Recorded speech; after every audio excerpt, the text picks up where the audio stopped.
They were called life unworthy of life, not enemies of the state, not soldiers of a rival nation, simply human beings whose minds or bodies did not fit the Nazi ideal of perfection. Before the gas chambers of the Holocaust became the world's darkest symbol, Adolf Hitler's regime was already practicing mass murder on its own citizens.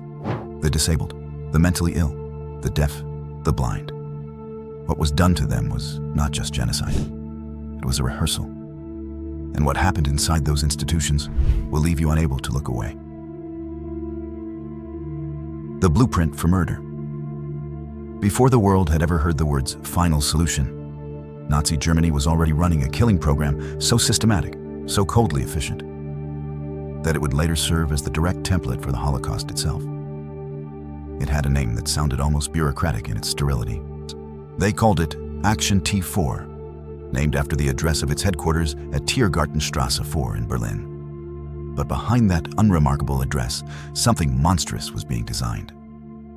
In 1939, Hitler signed a secret authorization, backdated to September 1st to align it with the start of the war, that granted German physicians the power to grant what the Nazis called a mercy death to patients deemed incurably sick.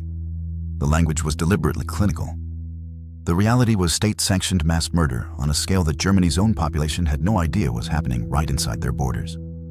The targets were people who had done nothing wrong, people who had simply been born different, or who had fallen ill, or who had aged in ways the regime considered burdensome.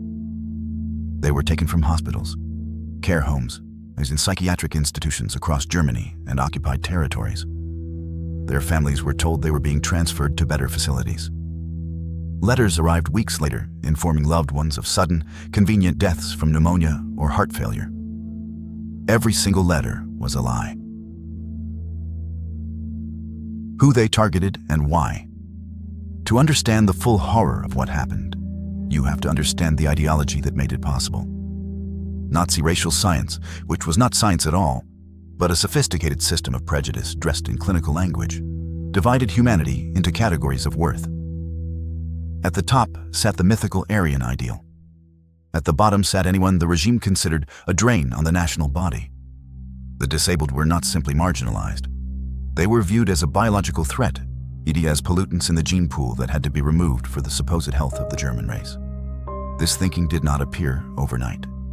It had been building for years through propaganda films that depicted disabled people as suffering burdens, through school curricula that taught children to calculate the cost of keeping a disabled person alive, and through a medical establishment that had been systematically corrupted into viewing its patients as problems to be solved rather than human beings to be healed.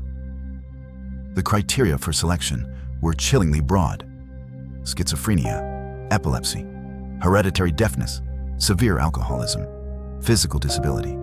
Even a history of criminal behavior could qualify someone for death.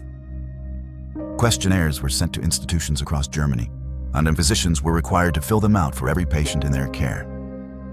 Those questionnaires were then reviewed by a panel of doctors who marked each patient file with a red plus sign or a blue minus sign. A red plus sign meant death. A blue minus sign meant survival, at least for now. Many of the reviewing doctors never met a single patient whose file they marked for execution. They simply processed paperwork, and in doing so, they sentenced tens of thousands of human beings to die. The methods that shocked even Nazi officials. The execution methods used on disabled prisoners under Action T4 were not uniform. They evolved over time, driven partly by the search for efficiency and partly by the attempt to conceal what was happening from the German public and from the families of victims. The first method was starvation. Patients in certain institutions were simply placed on what administrators called a hunger diet. Food was reduced to the bare minimum and then below it. Death came slowly, over weeks, as bodies wasted away. Staff were instructed to record the cause of death as natural illness.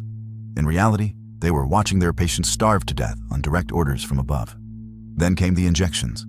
Lethal doses of morphine, scopolamine, and other drugs were administered to patients by nurses and physicians who had sworn oaths to protect life. Some of the medical personnel involved later testified that they had been told they were performing acts of mercy. Others knew exactly what they were doing and did it anyway. The injections were faster than starvation, but no less deliberate. But it was the gas chambers that marked the most terrifying escalation of all. The first gas chamber used in the Nazi killing program was not built in Poland. It was built in Germany, inside a former prison in Brandenburg an der Havel. Patients were led into a room disguised as a shower facility. Carbon monoxide was pumped in through the walls. Physicians stood outside and watched through a small window as the people inside died. This was not the end of the horror. It was the beginning of something far larger. The doctors who became executioners. Perhaps the most deeply disturbing aspect of Action T4 was the willingness of medical professionals to participate. These were not fringe figures or obvious monsters. Many were respected physicians, academics, and psychiatrists who had dedicated their careers to the study and treatment of the human mind and body. Men like Dr. Carl Schneider, a professor of psychiatry who not only selected patients for death, but also used their brains for research after they were killed. Men like Dr. Friedrich Menneke, who wrote cheerful letters to his wife, describing his days of reviewing patient files for execution as though he were completing routine administrative work. The corruption of German medicine under the Nazis remains one of the most studied and most disturbing phenomena in the history of medical ethics. It demonstrated with brutal clarity how an entire professional class could be ideologically captured, how the language of healing could be twisted into the language of elimination, and how ordinary people with ordinary careers could become architects of mass death without ever firing a single weapon themselves. And the consequences of that corruption stretched far beyond Germany's borders. The connection nobody wants to acknowledge. Here is the piece of history that is most important to understand and most uncomfortable to sit with. Action T4 was not a separate chapter from the Holocaust. It was its foundation. The gas chamber technology developed and refined on disabled German citizens was directly transferred to the death camps of the East.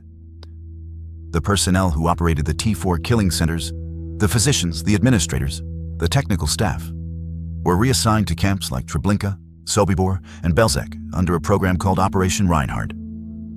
They brought their methods with them. They brought their psychology with them. They brought the bureaucratic language of death that allowed ordinary people to participate in extraordinary evil without ever fully confronting what they were doing. An estimated 300,000 disabled people were killed under Action T4 and its successor programs. Their deaths have often been overshadowed by the larger numbers of the Holocaust. But they were not a footnote. They were a warning that went unheeded until it was far too late. What history owes them? For decades after the war, the victims of Action T4 received almost no recognition. Germany's post-war reckoning focused primarily on the Holocaust, as it rightly should. But the disabled victims of Nazi persecution existed in a strange and painful silence. Many of their families never knew the truth of how they died. The doctors who killed them faced limited prosecution. Some returned to medical practice. It was not until 2014 that Germany erected a national memorial to the victims of Action T4, located near that same unremarkable address in Berlin where the killing program was first designed. They deserved that memorial. They deserved it decades earlier. Their lives were not unworthy. Their lives were stolen. And the least history can do is speak their names, acknowledge their suffering, and ensure that the machinery of dehumanization that destroyed them is never, under any circumstances, allowed to be assembled again. Because it always begins the same way. With a label. With a category. With the quiet, creeping idea that some human lives matter less than others. And that is where it must always be stopped.